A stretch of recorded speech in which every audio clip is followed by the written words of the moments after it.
Bonsoir. Ma question porterait sur justement un défi insurmontable et je voudrais avoir votre avis sur une tendance de fond, une lame de fond qu'il y a aujourd'hui. Justement, on a beaucoup entendu le mot manager dans vos présentations. Justement, est-ce qu'une des lames de fond qui aiderait justement la conduite du changement aujourd'hui, ce serait la transformation de ces managers en leaders, justement, qui, au lieu de faire une simple conduite du changement, ferait de l'accompagnement au changement, qui est une des choses qui manque aujourd'hui dans pas mal d'entreprises. Voilà. Alors, du manager au leader, vous faites de la pub pour un autre MOOC de fun.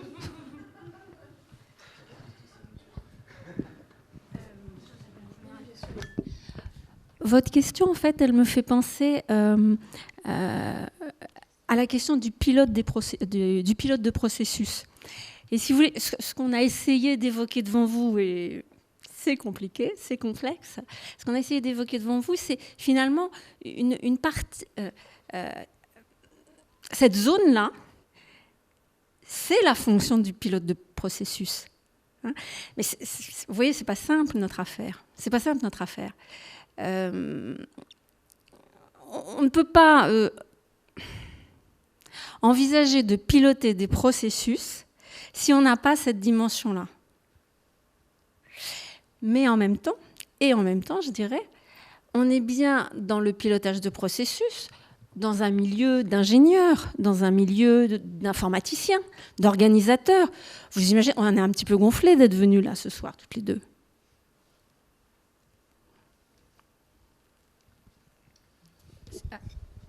Alors, je voulais aussi apporter un point de vue là-dessus. Pour moi, leader, c'est pas forcément, on entend souvent leader naturel, du charisme, etc. Tout à l'heure, je parlais de casting au niveau des porteurs de processus ou des relais du changement. On peut aussi s'appuyer sur des leaders techniques qui ne sont pas forcément des gens très charismatiques, etc. Mais les autres ont confiance en eux malgré tout. Et c'est souvent ça qu'on demande à un manager après d'entraîner. On est d'abord leader technique et puis ensuite on va transmettre le savoir et donc manager des hommes. Et effectivement, dans la conduite du changement, c'est la question. Pour moi, ça fait écho à ce qu'on disait tout à l'heure sur le casting et il faut vraiment les identifier. Parfois, ils sont bien cachés. C'est pas ceux qui se détachent le plus. Il y en a qui sont très sur le reculoir et puis on apprend au bout d'un moment, bah tiens, en fait, celui qui connaît super bien le sujet, c'est lui. Et tiens, c'est dommage. Et je pense que dans un projet, il ne faut pas hésiter à dire tiens, je me suis trompé. Prendre tout le monde et dire tiens, est-ce que tu peux prendre la suite, tiens, un tel il est un peu fatigué, un peu usé, là tu prends la suite sur le projet. On n'a pas évoqué encore la fameuse courbe du changement, hein, mais il y a des moments où un peu dans la vallée du désespoir, et c'est le moment aussi parfois peut-être de changer de leader. Au début, on a peut-être besoin de gens qui entraînent, on a besoin de gens qui poussent, de gens qui tirent. Et effectivement, il faut s'appuyer sur un peu tout ça. Alors, sur cette question, je reviendrai sur un des volets que nous avons déjà développé dans la table ronde précédente. En fait, les managers aujourd'hui sont invités à changer de posture parce que les méthodes traditionnelles de management sont aujourd'hui frontalement questionnées par l'évolution du contexte et de l'environnement socio-économique. Beaucoup de managers nous disent aujourd'hui manager la génération Y, c'est pas facile. Oui, manager la génération Y, c'est pas facile avec les paradigmes stricts, articulés sur le contrôle et d'autres choses qui sont issus des méthodes traditionnelles. Et on a beaucoup insisté lors de la précédente table ronde sur la notion de responsabilisation des acteurs. Donc, au-delà même d'un manager qui deviendrait un leader charismatique, et là je rejoins complètement Nicolas, tous les managers ne sont pas des leaders charismatiques, et pour être efficace, un manager n'a pas forcément besoin d'être charismatique. Il a juste besoin de faire son boulot qui est de donner du sens à l'action, qui est d'être le garant des objectifs. Et pour pouvoir faire ça, il a besoin d'être ressourcé. Et, ressourcé à la fois en termes de moyens, mais aussi ressourcé, je dirais, émotionnellement. Sans quoi, il ne pourra pas agir sereinement. Et les changements de paradigme qui se profilent à l'horizon en ce moment, c'est de faire le pari de la confiance. Et pour revenir au processus, c'est tolérer l'erreur. C'est tolérer l'erreur du processus, mais tolérer aussi l'erreur des acteurs qui vont travailler dans et pour ces processus-là. Et on l'a dit tout à l'heure, on a beaucoup souligné tout à l'heure, c'est bien de le dire, mais c'est extrêmement difficile de le mettre en œuvre pratiquement dans les entreprises. Tant on doit porter le poids des logiques traditionnelles de management qui sont très axées sur la performance opérationnelle et qui reposent beaucoup sur la répétabilité, sur le contrôle, sur l'efficacité et qui ne tolèrent pas l'erreur. Or, un processus agile, une conduite du changement agile, c'est un processus et c'est une conduite du changement qui saura avancer chemin faisant par progrès incrémentaux. L'équipe autonomisée, responsabilisée, apprendra par elle-même à avancer vers sa propre réussite, qui se trouvera être, in fine, la réussite de l'entreprise. Mais est-ce que finalement, on n'est pas sur une question de posture, comme vous le disiez aussi tout à l'heure, de prendre le rôle de manager dans le sens de la gestion et le rôle de leader dans le sens de porter le changement, pas forcément dans le rôle charismatique, etc., mais simplement dans sa posture d'accompagner et de porter l'évolution, alors que on a un peu dans l'idée que le manager reste dans sa posture de quotidien, de gestion, de contrôle, voilà, et que ce leadership, finalement, pas forcément comme on l'entend sur le charismatique, mais voilà, pour porter cette évolution et ce changement qui, des fois, est un peu obligatoire. Et certains managers qui l'oublient peut-être, en pensant être trop dans l'opérationnalité, et qui fait que c'est le maillon faible, d'une certaine façon, dans un projet de changement.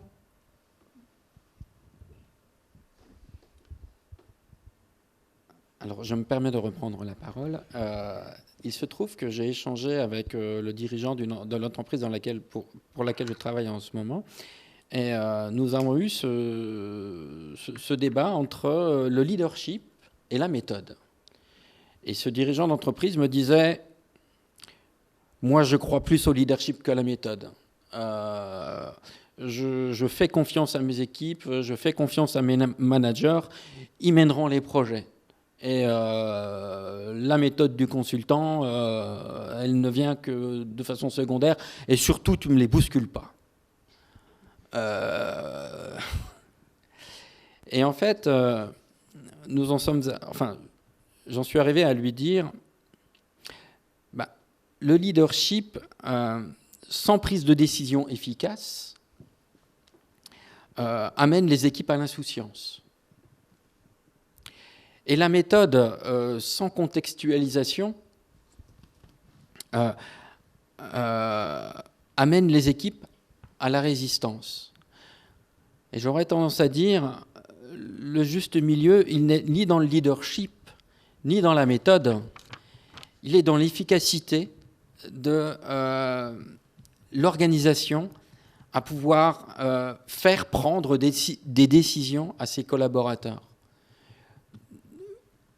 Et je fais là le lien entre les processus et le changement. Un processus, pourquoi il est là? Pourquoi on le décrit? Pourquoi on le formalise? Pour mettre les acteurs en capacité de prendre des décisions pertinentes pour suivre l'évolution de l'activité et faire en sorte que ça se passe bien, et pour répondre aux demandes qui sortent du cadre. Et là-dessus, il n'y a rien de mieux que l'intelligence des individus et l'intelligence collective pour résoudre ces problèmes complexes.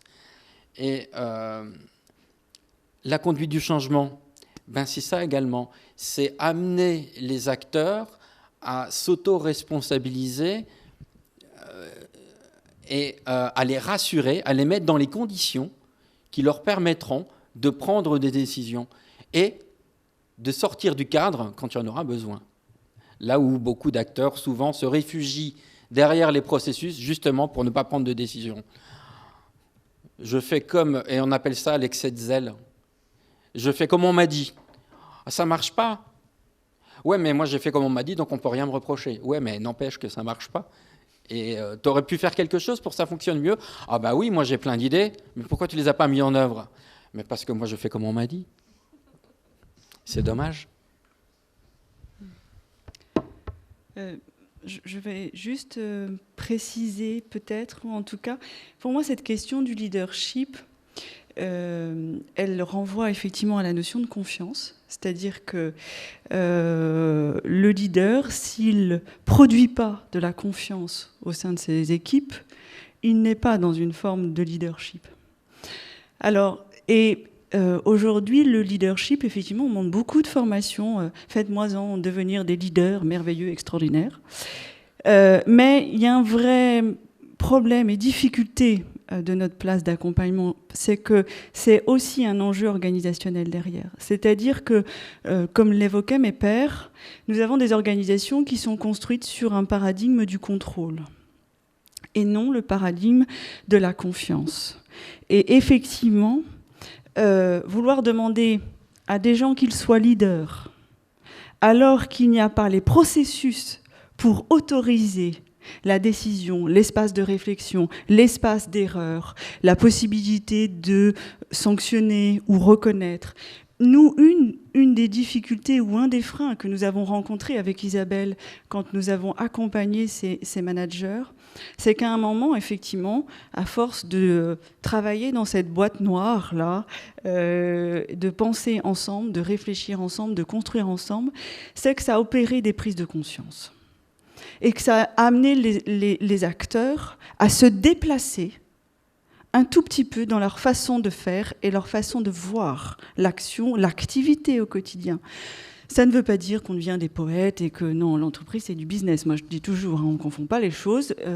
Mais en tout cas, j'ai un postulat, ou nous avons un postulat, qui est que pour moi les organisations, elles ont quand même une finalité, mais d'être un espace émancipateur. Voilà. Si c'est juste pour produire de l'argent, alors je crois qu'on voit l'état de notre humanité aujourd'hui. Et donc, cette question-là, c'est-à-dire qu'elle ne peut pas être traitée et réduite à une réalité individuelle, elle doit être repensée en termes d'organisation, dans cette dimension politique, mais également dans ces processus décisionnels au sein de l'organisation.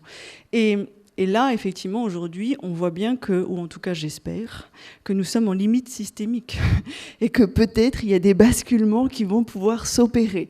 Bon, il y avait un philosophe italien du XVIe siècle qui disait Bruno Giordano, nos utopies d'aujourd'hui seront nos réalités de demain. Alors, moi, je vais continuer à être dans cette utopie d'aujourd'hui, de croire qu'il y a une limite systémique. Mais votre question, elle engage tout ça derrière. Effectivement, des mutations organisationnelles, structurelles, profondes, où tout le monde cherche un peu à y aller sans y aller, parce qu'effectivement, il y a un modèle économique qui pose les limites à ça.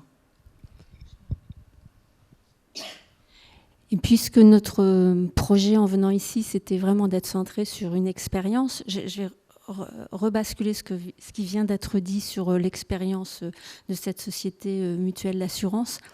En fait, pour nous, une autre façon de dire les choses, c'est que dans les salles, s'expérimenter cette confiance, mais s'expérimenter cette possibilité de parler à alors pas à mon N+2 ni à mon N+3, parce que on n'avait quand même pas mis la chaîne managériale, la chaîne hiérarchique dans la même salle.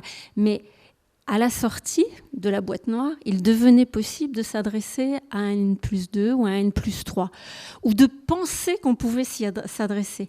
Le point de départ dans cette société-là, c'est vraiment des statuts très figés.